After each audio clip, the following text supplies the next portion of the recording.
Good evening, this is Gary Kavanagh here on the right side. I'm here today with my friend and colleague, Michael Dwyer. Today is Sunday, the 22nd of the 9th, and here are the stories we'll be covering today. Justin Trudeau, the favourite person of our Taoiseach, has come out with a tendency towards fashion choices that have been deemed archaic and deeply offensive. We'll talk more on that. Not just the Taoiseach's favourite person. You've got a lot of people's favourite person. Anyway. The Children's Crusade, the strike, took place there a couple of days ago. I want to have a chat about that, but also we want to talk about the demands that a global strike, which are the people who organise the global strike against climate change, and theoretically, therefore, the people who everyone who stroke are in favour of, striked are in favour of. We want to look at some of the demands they've put forward and see if they make sense or if they're just meaningless corporate gibberish. We also want to talk about an article that Patricia Casey, a consultant psychiatrist at the Mater Hospital, wrote. She also does a cooking podcast on Gript, which you should check out if you want to learn how to make ice cream. She's also a professor of psychiatry at UCD. But Patricia has many strings to her bow. But she wrote an article on eco-anxiety. Something I've been thinking of recently, particularly in relation to how people are reported to have been during the height of the Cold War, when nuclear annihilation was an actual possibility. And then we want to close with a Sunday Times poll. So, Justin Trudeau, he of the fabulous socks, Leo's bestie. Bestie. In many ways, Leo seems to have modelled himself after the great success of Justin Trudeau. Well, international success, because nationally it's just been scandal after scandal after scandal. Do you think that Trudeau actually looks a little bit like Christian Bale in American Psycho? Kind of, yeah. So if you've missed it, photos came out recently which showed Justin Trudeau in what was described as brown face. Yes. Not blackface, brown face. There's the difference between when all of the electricity goes out, that's a blackout. When they just lower the amount of electricity available, they call it a brownout. So he certainly looks like he's covered himself in shoe polish. Shoe polish? Really? And it's kind of, I wouldn't have put it as brown, more shoe polish black. But I will say this, I admire his commitment to the bit, because when you see the photos, it's down his neck, it's on his hands, it's on his wrists, it's running up his arms. As we like to say in the artistic community, he has committed to it. Yes, he is committed to the role. Yes. So, photos came out of him in brown face, and he had to call a press conference, and he had to apologise. And at that conference, he said he had also made a terrible mistake and blacked up a couple of years ago. And that maybe there are photos of that. But you know, that was it. That was just the 2 times, which is 2 more than most people do, but still, just the 2. And within hours, the newspapers had found a 3rd photo of him at a 3rd event, also in blackface. And this one is apparently at some sort of remote camp on the edge of the wilderness, which means that Justin Trudeau so loves getting into blackface that he carried one to the edge of civilization with him. A kit to black up. And now, when reporters are going, Mr. Trudeau, can you tell us how many times you actually went into blackface? He's simply refusing to answer the question, which would indicate the answer ranges from more than 3 to rather a lot. I think rather a lot somehow is indicated. Maybe not. It's perfectly possible and reasonable. Let's be reasonable. That you've forgotten that 3rd occasion. But although I've never done it in my life, so I think if I had, I would remember. It can't be a very pleasant experience putting shoe polish on yourself. But.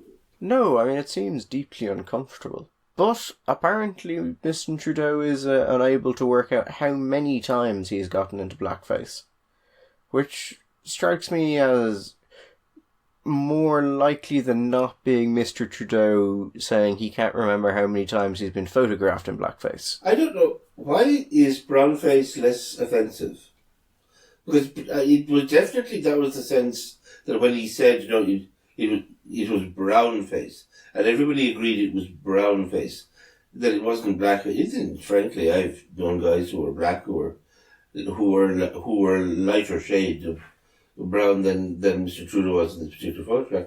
I don't get that. What I think because it works on an American style sensibility, where people say, well, blackface has the cultural baggage of the minstrel shows, and we're all expected to go, yes, American culture. Yeah, the minstrel shows, yeah, we are. And therefore it's worse. And the fact that certain European countries have cultural traditions that basically involve dressing in blackface at festivals annoys people to no end. Just as a drive-by shooting, I'll throw a figure at you here and move on. I was reading an article over the weekend which just stated as a flat fact that 25% of the UK economy historically had been was based on wealth from slavery. I'd like to see how they define wealth from slavery. I tell you, they're going to have to define it very, very widely indeed, because lots of people have done studies on that, and the figure is nowhere near. The UK got rich by having ideas, good ideas mostly. That's how people get rich. Well, yeah, Navy, but exactly. But that's the point. The Navy, they all talk about colonialism and slavery, and Britain was in the business of empire and slavery and colonialism, which in fact a lot of the time early on the Brits really weren't that bothered about having an empire. They wanted trading posts. They wanted to trade.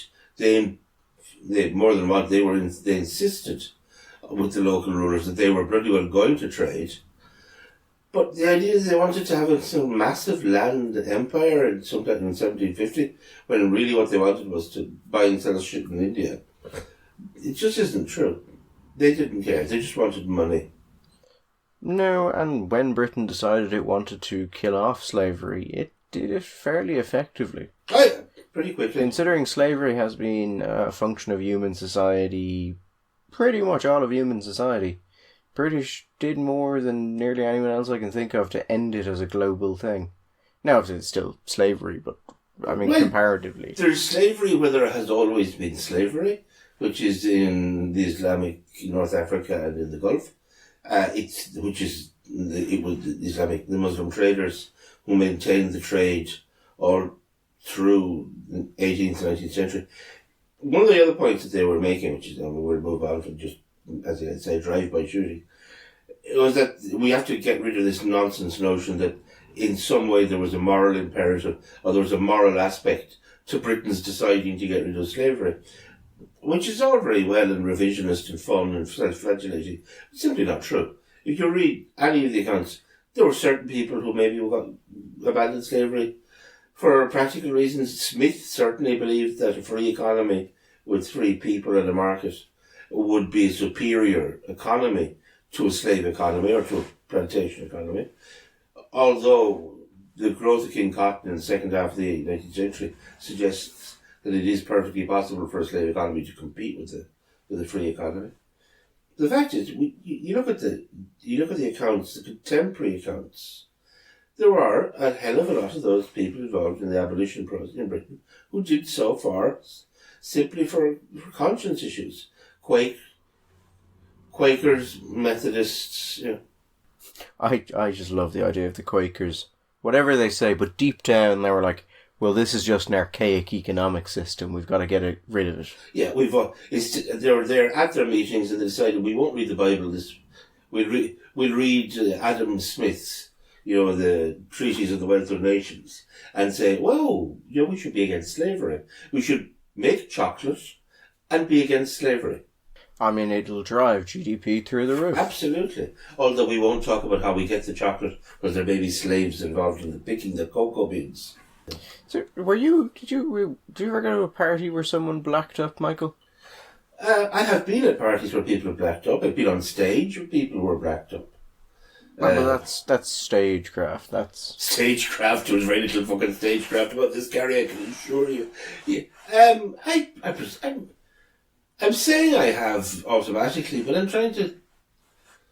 Halloween. I would have seen mummers mummers around Stevens's day who had Wren boys would wear blackface. Yeah. Like, I mean, I presume I've been at a party where someone went to, but just never the same person over and over again. No, it's like the guy. It's weird. It's like the guy who always turns up in the Nazi uniform. After a while, you start, You know, you might fascist, maybe phalange or something. After a while, a change. If you like a uniform, a different uniform, maybe Soviet Marshal or something, but no. Or Franco, if you want to stay in the same ballpark to play a different game. Franco, Salazar, Mussolini, something. Allende. Nah, not Mussolini. No, not poor old Benito. His stomach was an awful crucifixion to him. Anyway. Which really helped when he was hung from that lamppost. Yeah. Well, at least he was dead. Already, I mean, he was dead before they home. The second time. Yeah, exactly. Himself from Cara Patacci. So, anyway, that's poor old Justin getting... Yeah, so Justin is engaging in an odd bit of blackface, and he's now facing into the same sort of trouble that religious leaders suffer from when it turns out they enjoy the company of male prostitutes. There's just a little bit of, even if we didn't think it was a big deal to start with, and it probably isn't, you did invest an awful lot of time in telling people how they should behave. If you hadn't been banging on about it quite so much, and also... And this is something which is an absolutely inevitable concomitant of this kind of attitude. So if you hadn't been so fucking moral and piocious about it. Do you remember the perfectly nice girl who made the comment to the teenager about something, and she said, use the word mankind? Oh, and he said womankind? And I am not sure if he was joking about that, so I give him some... I have watched this. If he was joking, it was a really bad joke because the poor girl was covered in confusion and embarrassment, and he didn't jump in and say, no, you're all right, I was only joking, Oh, No, he didn't. He stuck with the bit. Anyway, moving on. Yes, the Children's Crusade, the global strike. Do you want to take the wheel on this one? Well, I'll take the wheel briefly and hand it back to you because you've got some very good stuff there that I'm eager that the people should hear.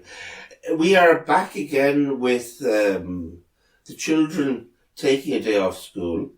Am I being mean-spirited when the first things I think is I want this to happen on a day which is a school holiday and then see how many turn out.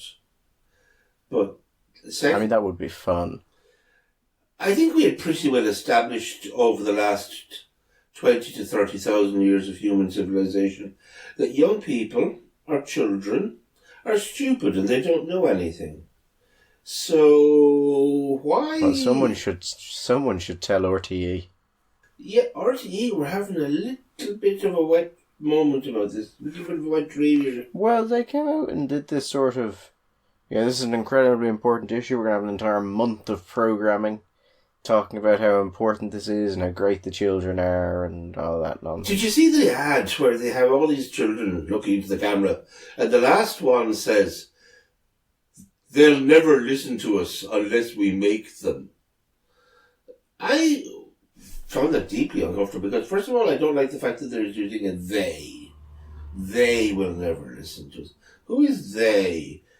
You could say it's the government or people in power. It seemed to me that far more likely reading of that text is they were adults. And I deeply dislike this positionality of putting children against adults.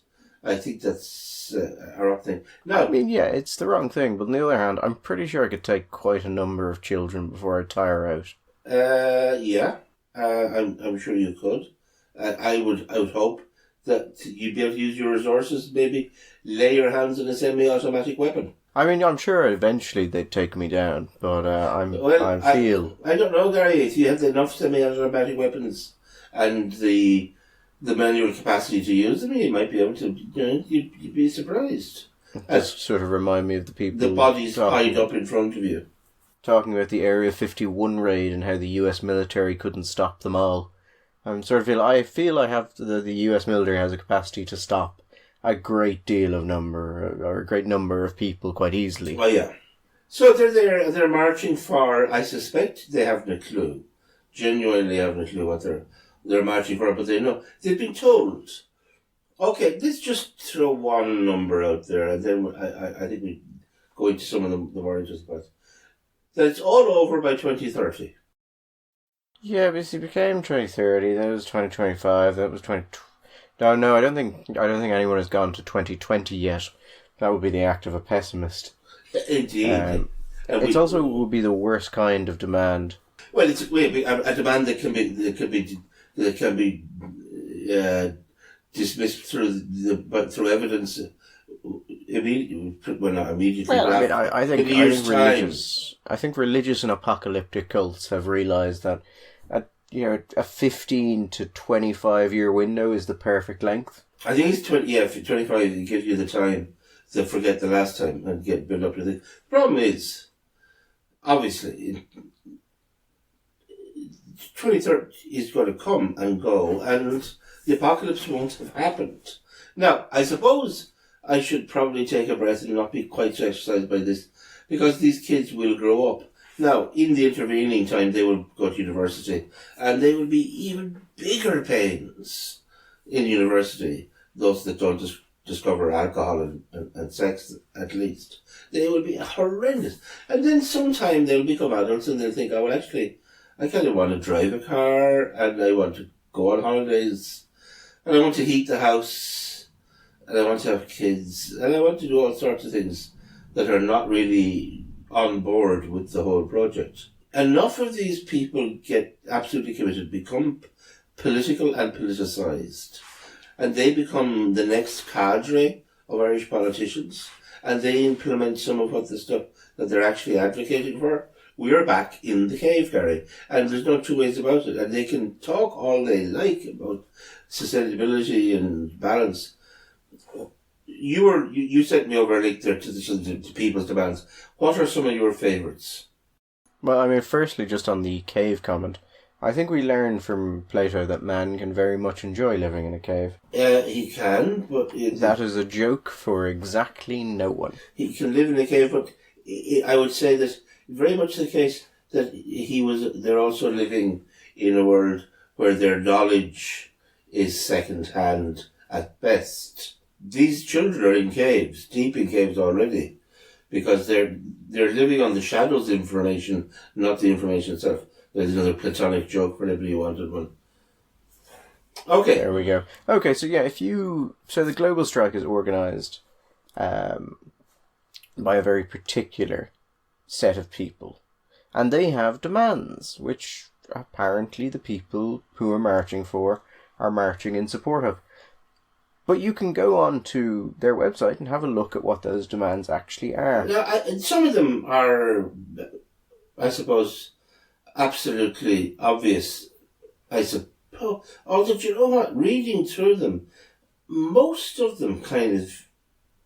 Like, for example, number 3, okay? Starting not at number 1. Reject carbon capture and storage and bioenergy with carbon capture and storage projects and other techno fixes. Why? And I'm asking you that question that you might have some insight into this. You may have read another article about this. It's not a rhetorical question. I'm genuinely curious.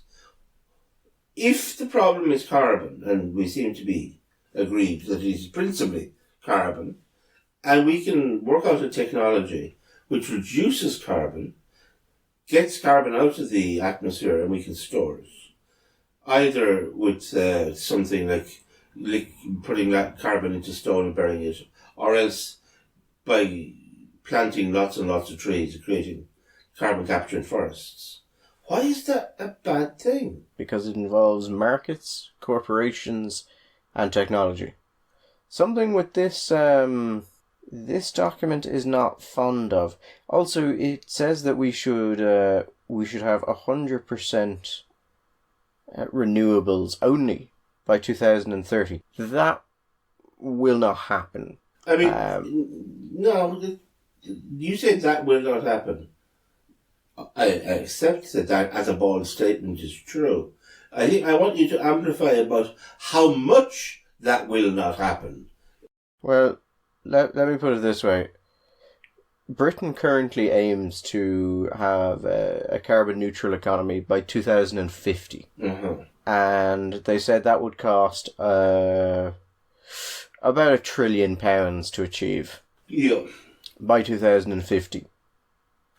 They want to bring that forward 20 years. I did look to see could I find any cost projections as to what that would actually cost.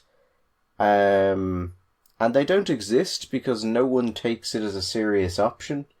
Because it's simply just fiscally not possible. Just reflect on that for a second, though.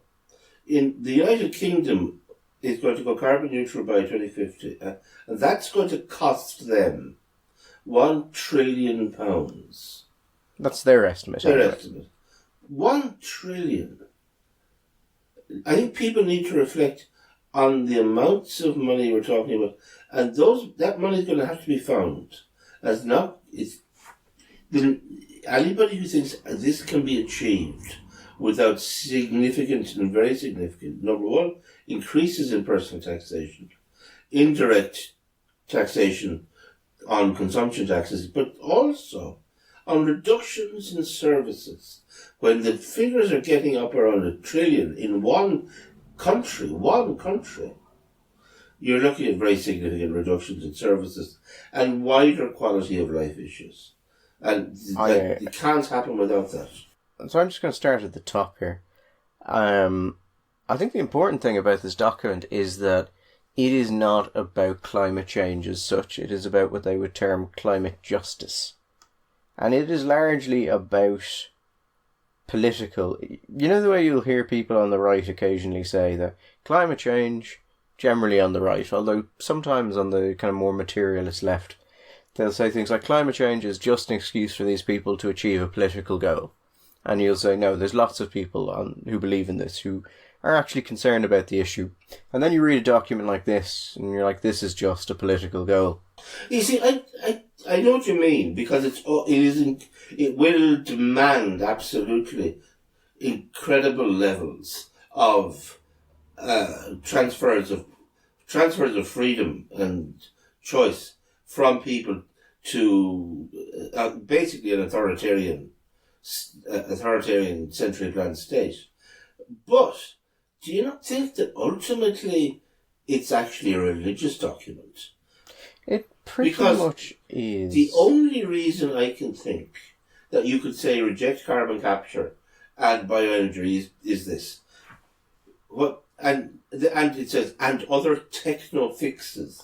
Well, there's different parts of the green movement. Well, this comes from a very particular strain of the green movement. And as soon as I started to read it, I have read this document before with different names and different layouts. And even the same music but different claims and different demands. But what they're actually attacking isn't in reality so much climate change. Because if you presented them with a technology which would mitigate from the sources of anthropogenic climate change, and at the same time allow us to continue with our lifestyle, they would reject. This is really an attack on our lifestyle and the way we live in the West. Well, it's an attack on cheap energy, and the problem they have there is that cheap energy has been the driver of most of the reductions of global poverty we've seen over the last 20 years, and most of the increases in living standards. So I would fairly happily describe it as an anti-human document. But let's go through it. So, they want a total moratorium on geoengineering. They say that's established by the Convention on Biological Diversity. The Convention on Biological Diversity, I had a look at it. It does ban a moratorium on certain aspects of it, but not all. Whereas they have just not lied, but not particularly put this, as it were. It's not very true. No. And then reject carbon capture and storage, bioenergy, stop the conversion of local agricultural lands to non-food production purposes, internationally traded mitigation outcomes, carbon trading schemes, because they undermine human and indigenous rights, including indigenous culture, territorial sovereignty and integrity.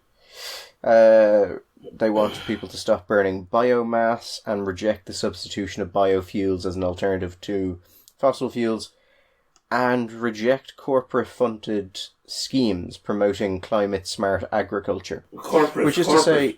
is the terrible word there, of course. So, which is to say, reject anything that could reduce demand. Yeah. Or impact without changing fundamentally human behaviours. And then it says to advance real solutions that are just feasible and essential.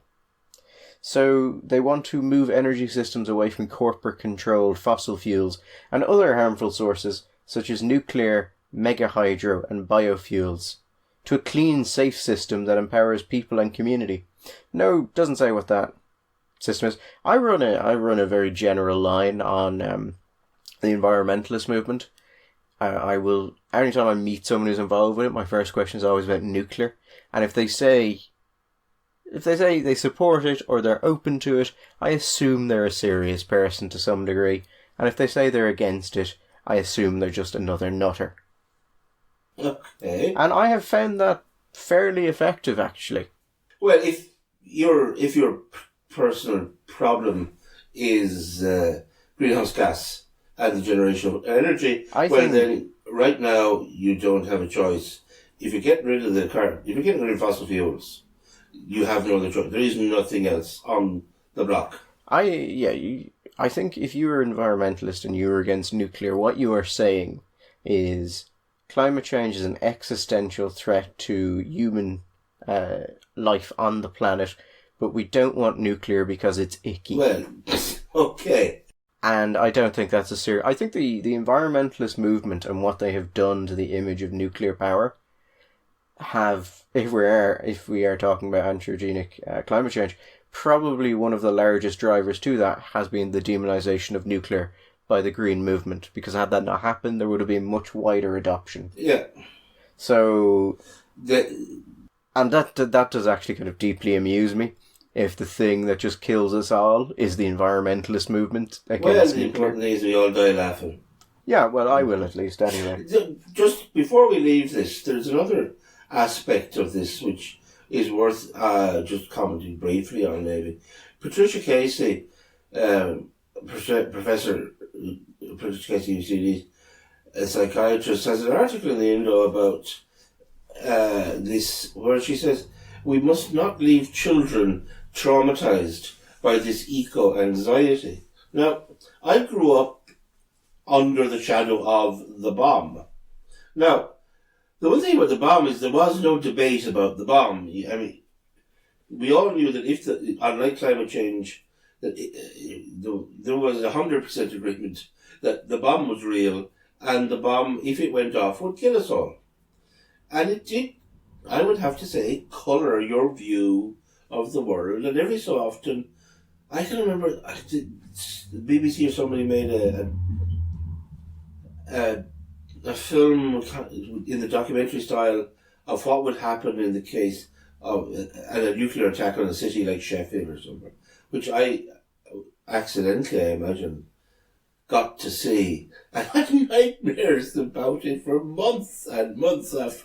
There was a field at the back of the hospital where we used to keep cows, and for some reason, in my dreams, it was always there that these ballistic missiles would arrive. I don't know why. Did you just, was your dream just like a cow looking up and as a nuke just came down in the background? Pretty much. No.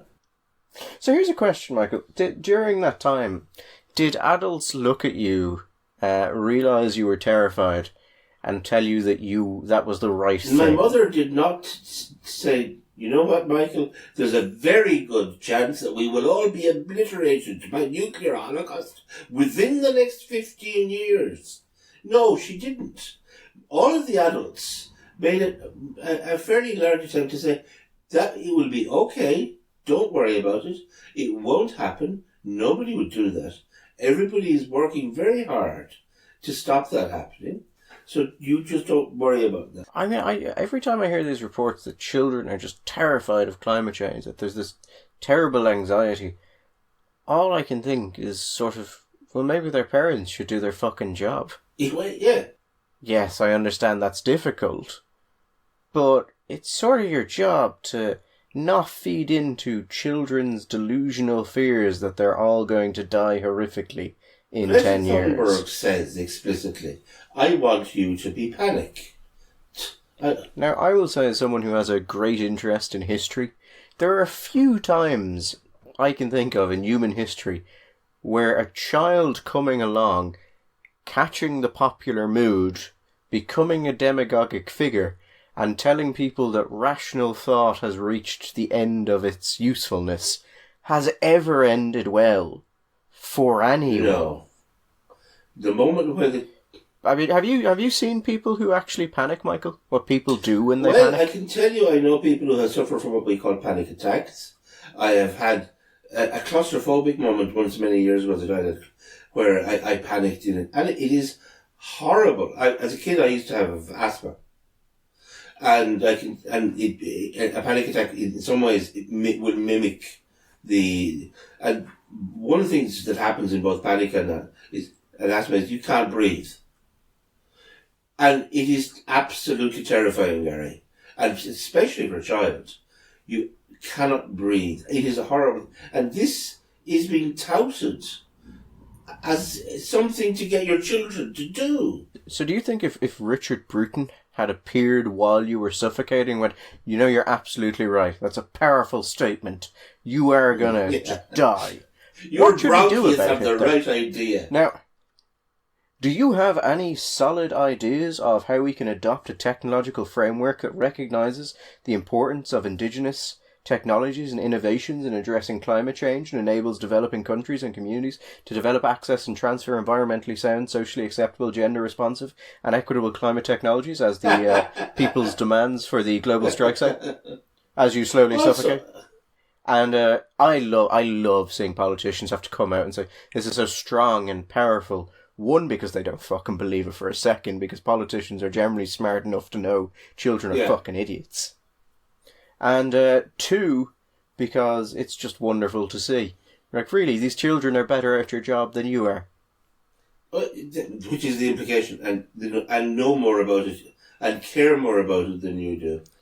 Like, I don't debate people on climate change, regardless of their stance, for the very simple reason that I'm not an expert on it, and the general public, despite the fact they have very strong views, are damn well not experts on it. And those are adults. If you want to point to a 16-year-old or a 14-year-old and go, they know what they're talking about, they don't. They have no idea. I would love to see RTE just go up, take a random selection of people, not edited at all, and just ask them basic questions about the environment and greenhouse gas levels. But then people complain and say, well, they don't need to offer solutions. They don't need to know exactly what's happening. They just need to be able to say something needs to change. And you sort of go, well, if you don't know what's happening and you've got no solutions, well, then you don't know that anything needs to change because you've no fucking idea what you're talking about. You certainly are not in a position to roll out the kind of programme which the people's demands would represent. I will say, I absolutely hope we implement all of this. Because then it won't be climate change that kills these people, it'll be poverty. And as they sink into the poverty that their own demands will have caused, I will be old enough that I'll have a large amount of disposable wealth, and I will laugh as they eat their young for sustenance. And on that cheerful note... Oh yes, eco-anxiety. Yes, I think sorry. We'll just finish... Yes, eco-anxiety. I think that's instilled quite a bit of anxiety around people listening, perhaps, regarding you and their children. And particularly... Well, I'm not going to eat their children. They're going to eat their children. I don't know. Or more exactly, their children are going to eat their grandchildren. I have a picture now in my mind of you sitting in a big chair, gnawing on a leg of a turkey or something in the manner of Henry VIII. and having people eat their children for entertainment, and in return you give them a basket of goodies. There has been it worked for Cronus. It did really well, didn't it? Until a while. Until it didn't work anymore. There has been, Gary, what we call it? An opinion poll. Oh, it's behaviour and attitudes. I'm going to say I don't think this poll is accurate, and I'm going to open with that. I've been struggling with this. There's a phrase that you'll be well aware of, use, which is an outlier or rogue poll. I don't believe in the existence of rogue polls, because I think the rogue polls are always polls that people don't want to believe in for a variety of reasons. Polls will always tell you something. However, having said that, this poll has Sinn Féin up 6 points to 20%. Labour down 2 to 3. Fine Gael is unchanged at 26, Fianna Fáil is down with 29, and that feels about right. Fianna Fáil 4 points ahead of Fine Gael. But Sinn Féin up 6 points makes me wonder if the sampling error happened somewhere along the line here. Yeah, Sinn Féin up 6 points after all of their trends downward, and after nothing has happened involving Sinn Féin. Well, nothing good. If you wanted to say anything happening, I think increased irritation amongst a lot of people regarding the way they're managing the absence of Stormont in the north, and the abstentionism and how that's affecting Brexit in the north. I think if there's any news for Sinn Féin, it's bad news, or has been bad news. Also, we have seen the rise of not continuity error this time. What was it called? It's not the real. There's a return anyway. There seems to be a more explicit return to some kind of organised terrorist violence. Now, that's not anything to do with Sinn Féin, but because of Sinn Féin's history and because of the connections, it tends to end up being wrapped up in that story. I don't see there's any good. What I'm saying, I don't think there's any good news. Certainly, 6 points worth of good news. Yeah, 6 points where the downward trend is not seen in Fianna Fáil or Fine Gael. No. Fianna Fáil is down 1, but that's from 30 to 29, so... Yeah. But then for Sinn Féin to go up 6, and if this is correct, they're taking it from the Green Party and Labour. Yeah, no. And I just don't... Maybe it's a progressive thing. Maybe the progressives like the fact that they're supporting the use of the power for Westminster to directly impose gay marriage and more wider abortion in the north. You want to talk about taking shit from people? You should have seen some of the messages I got about that Sinn Féin piece I wrote. Really? Oh, they did not like the last line. And I can see why they didn't like the last line. What was the last line? The last line, so I was talking about... It was theoretically about an SNP candidate being removed from the lists for voting against that abortion vote. And Sinn Féin support that vote. And I was saying that Sinn Féin, by supporting that vote, are supporting the imposition of British rule upon Ireland because it's politically expedient. And whatever one thinks about their other positions, if you say you are the Republican Party and you are in favour of total Irish independence, you don't get to turn around and go, actually, that's a great one because we like it. So the end of the article, I made that point, and then the article ended with, perhaps all this time Sinn Féin were saying they wish to see a united Ireland. They meant united under the British Crown. It's merely taken them this long to find a British monarch willing to give them a sufficient amount of scraps from the table. I could see that would have been very popular. They didn't take that well. I am shocked, Gary, shocked. I tell you, to discover gambling going on in this establishment. I will say, most of the guys I met in person who had seen it, the kind of older rural IRA guys Sinn Féin guys. Yes, that's right. That's an important clarification there. I really would have changed that story. Basically, when they said something, I would just go, well, it's true though, isn't it? And there would be a sort of, no, but this conversation is over. Anyway, I was hoping to be able to say something to release the people back into the beautiful sunny uplands of their Sunday. However, I don't know what it's like with you guys. We have had the most torrential downpours of rain in the last 18 hours or so. So I will say to the people out there, enjoy your damp Sunday, if it is so. And I will close out by saying that regardless of how good your Sunday, or how badly you think your Sunday is going, I would just like to inform you that Simon Coveney's letter to the Irish Cabinet warning them to stop leaking news about Brexit has in fact itself been leaked. And on that note, I'll say goodbye. We'll talk to you next week. Bye bye. All the best.